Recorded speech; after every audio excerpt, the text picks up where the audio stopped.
di féliciter gaynde football bi ci ndam bu am solo bi ñu am tey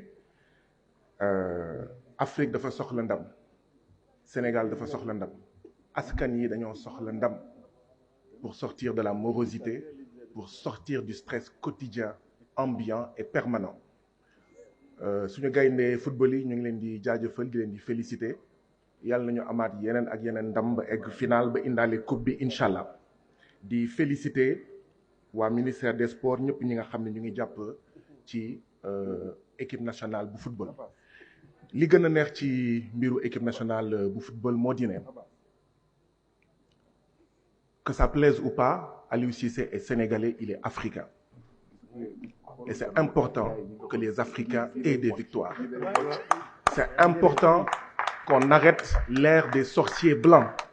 C'est important qu'on donne à nos enfants le message selon lequel la vérité n'est pas blanche. La vérité, elle peut être blanche, elle peut être noire, elle peut être jaune, elle peut être rouge.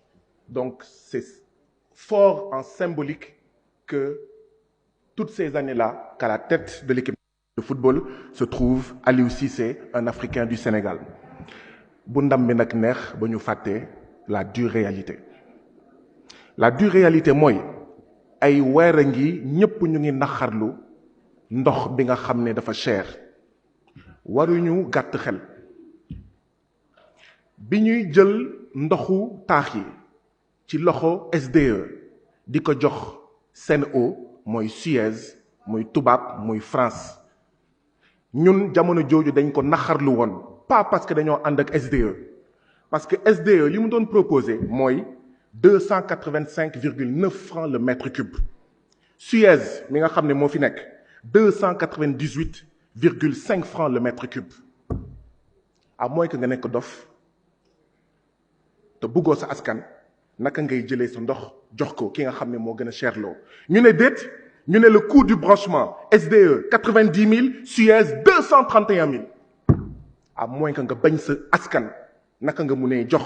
ki nga xam ne moo gën a cher les mètres cubes moo gën a cher les branchements naka nga ko mënee dénkee sa ndox moo tax résultat tout le monde se plaint ndox bi yokkul gënul neex gënul xeeñ neex mais ça coûte plus cher. kan moo ko def monsieur le ministre Mansour Faye. Je suis désolé c'est ça la réalité. Pour expliquer la situation aujourd'hui faut que ñu départ ci loolu et ça tout le monde doit être d'accord sur ça. Un manque à gagner de 50 milliards pour les Sénégalais pendant 15 ans.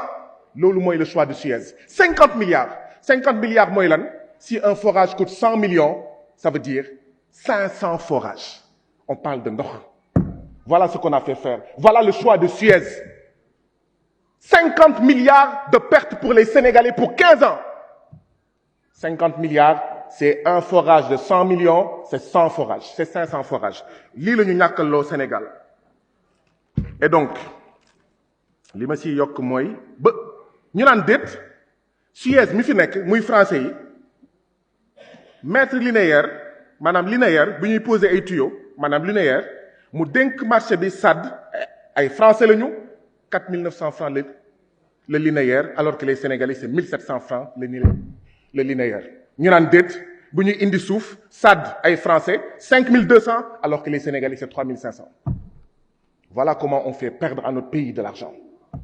Voilà comment on n'arrive pas à construire suffisamment de magasins de stockage, suffisamment de forages, suffisamment de leneen ak leneen.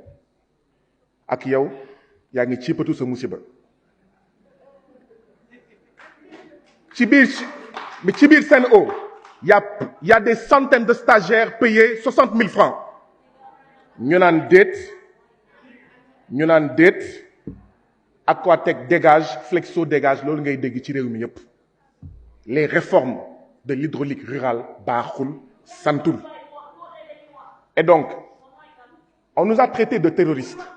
Terrorisme baatu tubaab la ça signifie l'utilisation de la terreur et de la violence en politique.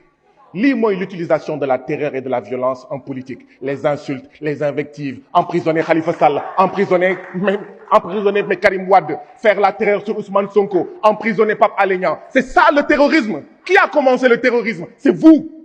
Le terrorisme, c'est l'utilisation de la terreur et de la violence en politique.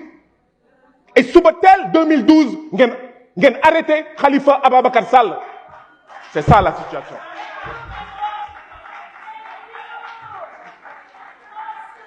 Je donne la parole à l'honorable député Mohamedou Ngom et notre collègue Cheikh Seck se prépare.